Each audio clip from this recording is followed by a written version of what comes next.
Hey, what is up, beer tubers? Eric back today with another beer review. Quickly approaching 40, which feels good for me. I'm going to be looking at a beer that I've wanted to try since I heard about its inception. It is the odd year release of the 2013 Imperial Russian Stout from Stone with espresso beans. And like always, traditional Stone puts a novel on the back that I'm not going to read to you.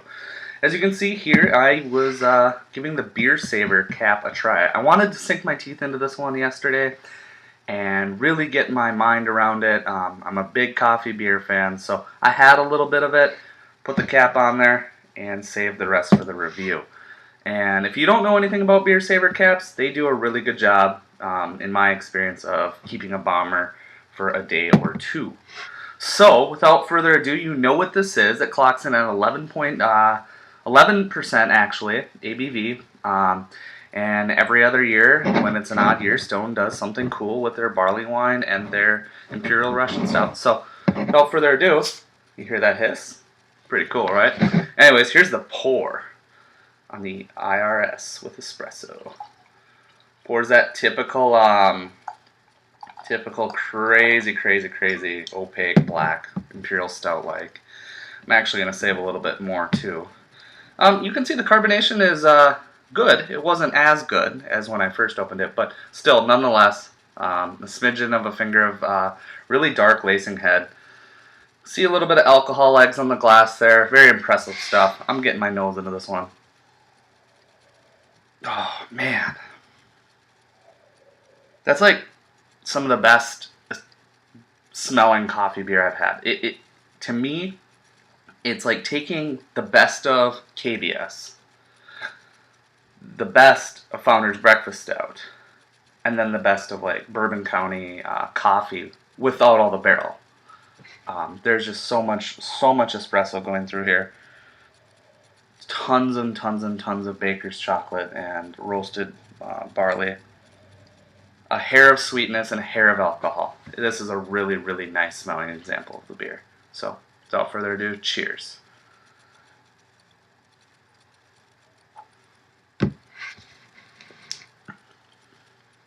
Man.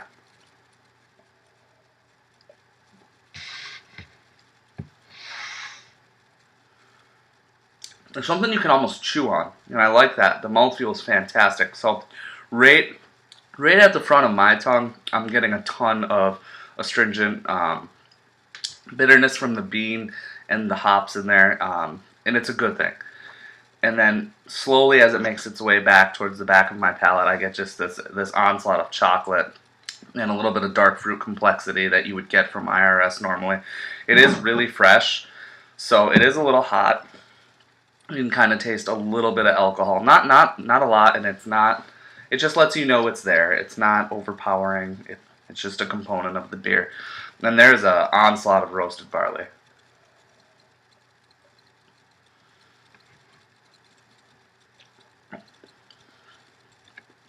Yeah, I don't know what else to say about this one. This is fantastic. This is premier grade A stuff. I would love to see them, and I'm sure they've already done this, throw this in a barrel or a couple different barrels and release them as one of those. I forget what the name of that series. It starts with a Q, and I don't really feel like butchering it today. So, but you know what I'm talking about, Stone lovers. That would be incredible. That would be pretty much the only thing you could do to make this a better beer. So, if I had to give a rating on the Espresso IRS from Stone Brewing Company, going to 97. This stuff is just fantastic. It kind of bothers me how this bottle costs $6.49 and $6.99 pretty much all over the country, but in Minnesota it finds its way to $9.99. Some places $10.99, and that drives me a little batshit crazy. But it is worth $9.99 a bottle. It's just world-class stuff. I have nothing else to say about it. I'm really happy you guys stopped by to enjoy this beer with me. If you can get it, pick it up. I know Chris Steltz over at Beer Geek Nation, qualityliquorstore.com, blow them up a little bit. They have this for sale, and I'm not sure how much you can buy, but I'd highly recommend buying a case. It's $6.99. I mean, it's going to be the best case you've bought in a while. So it'd be a great one to lay down for a few years and open one up every 6 months. And it'd be a really cool thing to have the non-espresso version side by side every time you open one. So, guys, please always remember to respect the beer. Don't hoard the beer. Well, unless you're buying cases, of course. Thanks, guys. Cheers.